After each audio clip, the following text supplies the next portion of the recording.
Assalamualaikum warahmatullahi wabarakatuh. Om Swastiastu, Namo Buddhaya, salam kebajikan.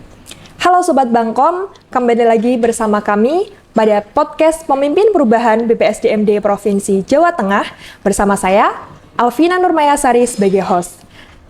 Pada episode ini, kita akan membahas tentang peningkatan pemeliharaan jaringan irigasi melalui sistem monitoring SIAMIR di wilayah Balai PSDA Progo Bogowonto Ulo.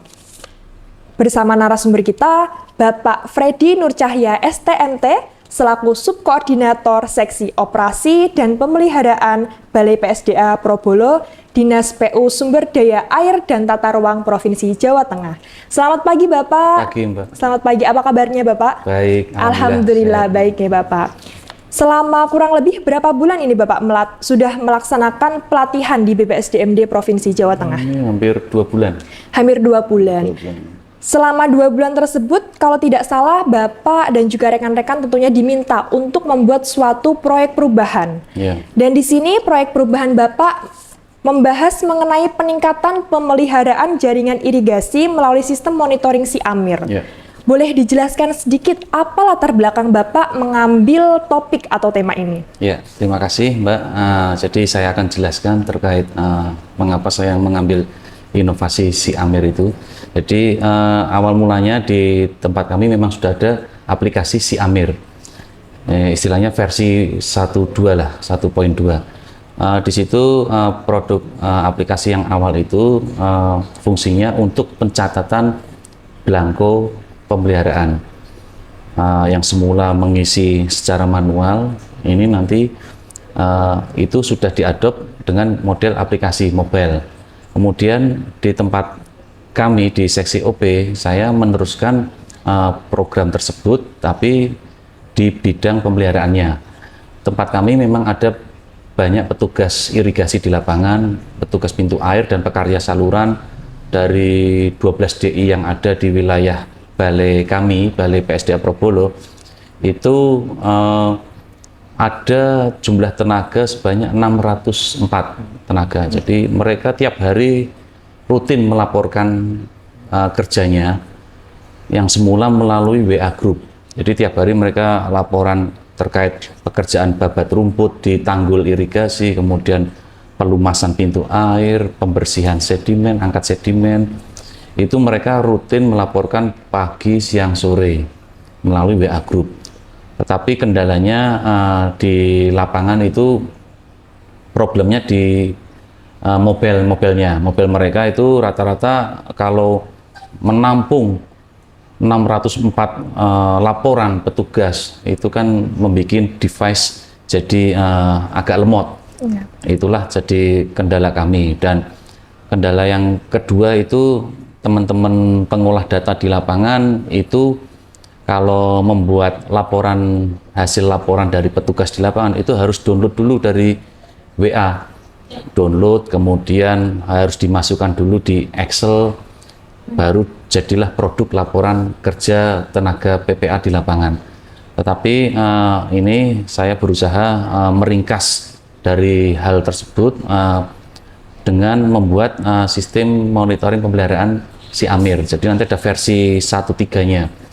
Versi 1.3-nya nanti di situ petugas di lapangan cukup menggunakan aplikasi tersebut, foto menggunakan aplikasi tersebut, hasilnya nanti masuk langsung ke server. Dari server itu, kemudian kita kalau mau ambil hasil produk kinerjanya dia hariannya, tinggal download saja. Itu sudah berupa tabel. Baik, Bapak. Itu meringkas kegiatan teman-teman kami yang ada di lapangan. Berarti SIAMIR ini udah ada versi 1 dan versi 2-nya ya, Pak? Ini nanti akan di-upgrade ke versi 1.2, ini nanti versi 1.3 lah. Berarti selanjutnya 1.3. Okay. Kalau boleh tahu, secara gambaran besar, apa perbedaan dari yang nantinya akan di-upgrade dengan SIAMIR sebelumnya? Kalau yang sebelumnya tadi saya jelaskan sudah, untuk versi sebelumnya itu hanya fungsinya sebagai pencatatan kerusakan jaringan irigasi. Jadi yang semula kita mencatat secara manual di belangko, ini teman-teman tinggal ke lapangan bawa HP, tinggal isi aja, nanti sudah terbit belangko tersebut. Jadi meringkas lah. Jadi teman-teman keliling ke lapangan ke jaringan irigasi sekalian survei itu sudah sekalian mencatat kerusakan jaringan irigasinya. Tapi kalau yang versi saya ini di pemeliharaan rutinnya ada petugasnya. Di situ ada petugas irigasi yang rutin membersihkan. Di situ mereka kan melaporkan lewat WA Group. Ini cukup lapornya dengan aplikasi tersebut. Jadi nanti produknya sudah berupa tabel kinerja hariannya mereka. Untuk proyek perubahan ini, apakah sudah sempat didiskusikan mungkin dengan kepala dinas atau mungkin dengan atasan-atasan terkait, Bapak? Ya. Dan bagaimana respon dari mereka? Sebelumnya kami sudah maju ke mentor saya selaku kepala balai PSD Probolog juga sudah menyampaikan saya punya ide seperti ini. Beliau mendukung. Kemudian saya juga sudah maju ke Bapak Kepala Bidang, kemudian lanjut ke Bapak Kepala Dinas. Beliau juga mendukung, alhamdulillah mendukung. Jadi lanjut. Ya, alhamdulillah dapat dukungan ya. Alhamdulillah. Iya. Dan untuk proses implementasinya sendiri nanti langkah-langkah apa saja yang akan Bapak dan mungkin dari tim tempuh? Nanti implementasi ini di awal kami akan membentuk tim efektif dulu bersama ketuanya Pak Mentor itu dari Mentor Kepala Balai, kemudian nanti saya akan membentuk Pokja perencanaan, Pokja pelaksanaan, dan Pokja evaluasi. Di situ nanti kita, yang awal kita akan koordinasi dulu lah dengan tim kita, rencana pembuatan SOP-nya dahulu, kemudian aplikasinya. Ini aplikasi kita membutuhkan kurang lebih waktu 1 bulan. Kemudian setelah aplikasi itu jadi, kita uji coba, berhasil, baru kita sosialisasikan di wilayah daerah irigasi Soropadan di salah satu DI kita dari 12 DI itu. Kemudian dari sosialisasi itu kita mengundang beberapa petugas yang akan melaksanakan aplikasi tersebut. Nanti baru kita implementasi. Dari implementasi itu nanti di lapangan kita praktek hasilnya seperti apa, apakah berhasil atau tidak, sambil kita monitoring terus. Dan kita evaluasi. Nanti setelah kita monitoring evaluasi itu berjalan lancar, baru kita lanjut lapor ke pimpinan kami, mentor kami, bahwa aksi perubahan kami di salah satu percontohan ini berhasil. Jadi nanti kita lanjut ke jangka menengah, jangka panjangnya. Oh iya Pak. Untuk si Amir sendiri ini kan berarti berbasis aplikasi nggih Pak? Yeah. Secara kuantitas maupun kualitas dari pegawai di Dinas PU Sumber Daya Air dan Tata Ruang sendiri, apakah menurut Bapak sudah mendukung atau mungkin nantinya diperlukan kerjasama dengan stakeholder lain untuk memaksimalkan inovasi ini? Ya, jadi untuk membuat aplikasi ini, alhamdulillah kami punya tim IT yang bagus lah. Meskipun itu mereka otodidak, tapi mereka menguasai pembuatan aplikasi. Jadi kami didukung ada 2 tim untuk membuat aplikasi, jadi bisa. Jadi cukup tim dari kami, tidak perlu mengundang dari tim luar. Berarti secara kuantitas dan juga kualitas insya Allah mendukung ya? Insya Allah. Dan kira-kira dari inovasi ini apakah ada hambatan yang terbayang dan bagaimana solusi Bapak untuk mengatasi hambatan-hambatan tersebut? Ya, hambatannya biasanya dengan di bulan ini ya, Oktober, November, waktu saya kan sangat mepet, ini hanya 2 bulan.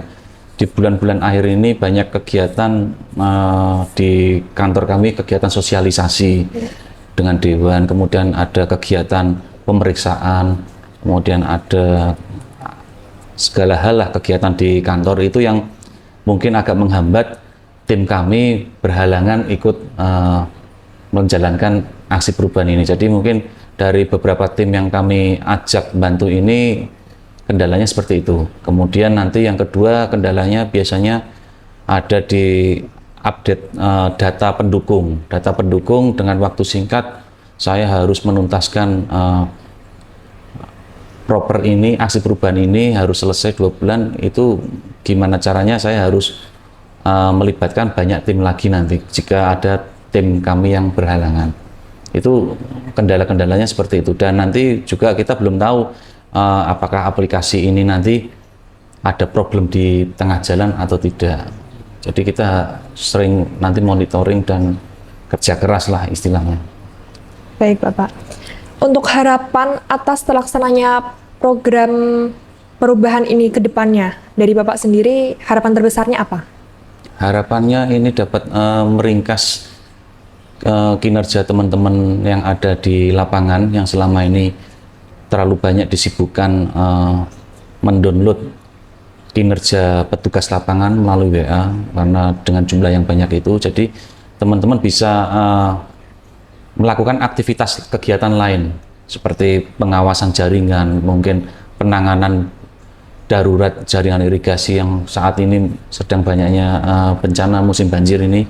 Jadi tidak terfokus habis untuk mendownload kinerja tenaga BPA. Jadi bisa meringkas teman-teman lapangan kerja lebih praktis.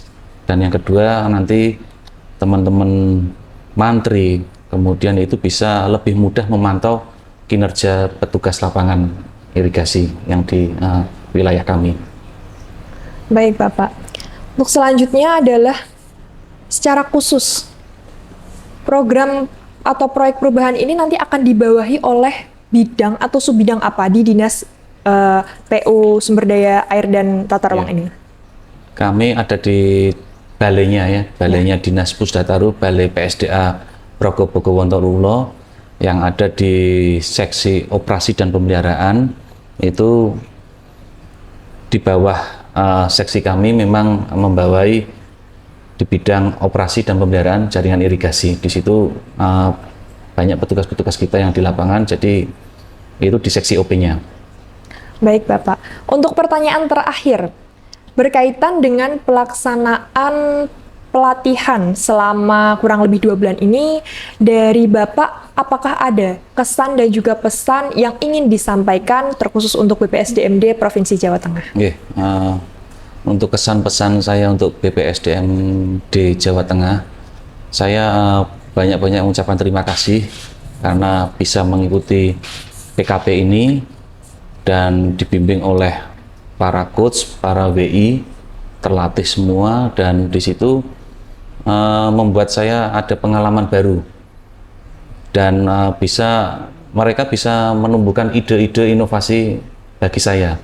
Jadi apa yang harus jenengan munculkan inovasi untuk aksi perubahan ini dan untuk kinerja sebagai kepemimpinan pengawas di kantor kami.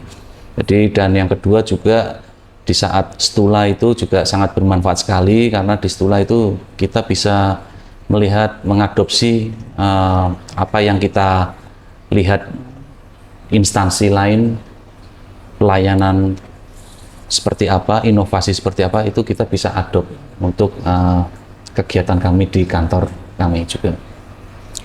Baik, Bapak, tidak terasa kita sudah berada di penghujung acara. Terima kasih Bapak Freddy atas kesediaannya menjadi narasumber pada episode podcast kali ini. Saya Alvina Nurmayasari pamit undur diri. Semoga di lain waktu kita dapat berjumpa kembali. Sampai jumpa di episode selanjutnya. Salam kompetensi. Salam. Assalamualaikum warahmatullahi wabarakatuh. Waalaikumsalam.